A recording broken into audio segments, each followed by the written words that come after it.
प्रियंका जी, अब देखिए, दो सवाल मेरे पास आपके लिए। एक सवाल तो ये है कि अगर आप बहुमत में आंकड़ा आपके फेवर में है तो फिर घबराहट क्यों, शक के आधार पर इतना हंगामा क्यों? और दूसरा, आप लोग वो पार्टी हैं जो नई तरह की सियासत करने आए थे। आज एक आरोप लगाए हैं, चौधरी जुबैर अहमद कांग्रेस पार्टी से हैं और उनका एक ट्वीट भी किया गया। अनिल चौधरी ने भी थोड़ी देर पहले उसको कोट किया था कि आम आदमी पार्टी गुंडे मेरे घर आकर धमकी देकर गए हैं कि अगर दिल्ली मेयर चुनाव में वोट नहीं किया तो पूरे परिवार को जान से मार देंगे। और ये आम आदमी पार्टी पर आरोप लगाए हैं। अनिल चौधरी ने पुलिस से मदद भी मांगी है। इससे पहले भी हमने देखा कांग्रेस के पार्षद आपके पास गए थे, बाद में वो वापस लौट गए। तो जो आरोप आप लोग लगाती हैं बीजेपी पर, खरीद फरोख्त का, ऑपरेशन लोटस का, वो तो शुरुआत आपने दिल्ली में कर दी। ऑपरेशन झाड़ू, ऑपरेशन झाड़ू, उसको नाम बदल सकते हैं हम, लोटस की जगह झाड़ू कर दीजिए।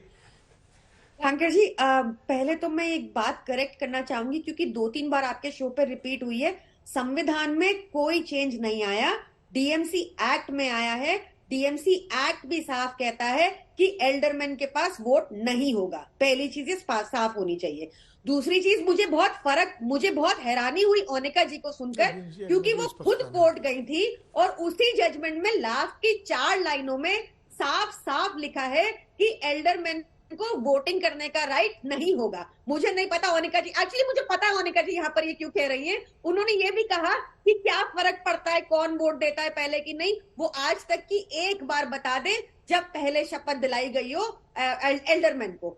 अब देखिए, मैं वापस इस बात पे आऊंगी कि हमारा ऑब्जेक्ट, हमें डर नहीं है, हमें कोई डर नहीं है। हमारा ऑब्जेक्शन इस बात का है, हमारी लड़ाई शुरू से संविधान को प्रोटेक्ट करने की रही है। हम ये इलीगैलिटी, ये अनकॉन्स्टिट्यूशनैलिटी नहीं होने देंगे। आप संविधान फॉलो कीजिए, उसमें एल्डरमैन को वोट नहीं है। आप लिख के बोलिए कि आप संविधान फॉलो करें। दूसरा सवाल मैम मेरा ये था कि जो कांग्रेस से आप लोग लेकर आ रहे हैं, ये लीगल है या इलीगल है?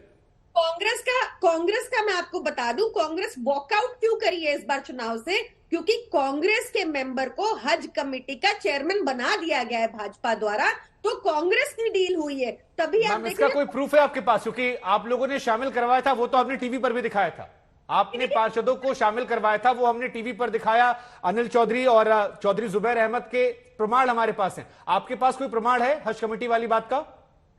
कल सुबह नोटिफिकेशन जारी हुई है एलजी ऑफिस से, जिसमें नाजिया दानिश का नाम कर दिया गया है नियुक्त, और ये लोग आए नहीं वोटिंग करने। नोटिफिकेशन है बकायदा जो कल सुबह जारी हुई है। ओनिका जी, आप लोग बिक गए बीजेपी के हाथों। कांग्रेस पार्टी की अब क्या यही हैसियत रह गई है कि बीजेपी खरीद ले उसे दिल्ली में? अब दोनों का काम ही यही रह गया, ऑपरेशन झाड़ू, ऑपरेशन लोटस। तो क्या कोई करे? इनको तो हल्ला मचाने की आदत पड़ी, काम इन्होंने करना नहीं। जब इनके मुख्यमंत्री 26 जनवरी को पार्लियामेंट के बाहर लेके फाइल लेके साइन कर सकते हैं तो इनसे क्या उम्मीद कराएंगे सर? और इनका चेहरा जो दिखाई दे गया है सदन के अंदर, वो बहुत ही शर्मनाक है। ये बचते नहीं बच पाएंगे सर। और ये वोटिंग की बात कर रहे हैं, मैं कह रही हूँ जब मैं कोर्ट से वोटिंग राइट लेके आई हूँ, मैंने वोट किया है, तो ये कैसे मुझे चैलेंज कर रही है? कैसी बातें कर रही है?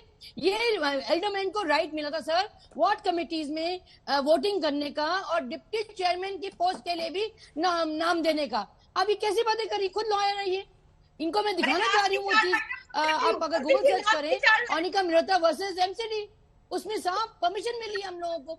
और वो 30 थे उस वक्त सर एल्डरमैन, ना कि 10, क्योंकि 3 अलग डिवीजन थी, तो 30 एल्डरमैन बने थे और उन सबके वोटिंग राइट का प्रावधान हुआ था। मैंने एक चीज और मांगी थी कोर्ट से कि हमें फंड्स भी मिले, अदरवाइज आइडल बैठने का कोई सेंस नहीं है। तो कोर्ट ने कहा था कि आप किसी वार्ड के दायरे में नहीं आते क्योंकि नॉमिनेटेड हैं, इलेक्टेड नहीं है, इसलिए फंड्स नहीं मिलेंगे, लेकिन वोटिंग राइट दिए जाते जैसे राज्यसभा में मिलते हैं नॉमिनेटेड मेंबर्स को।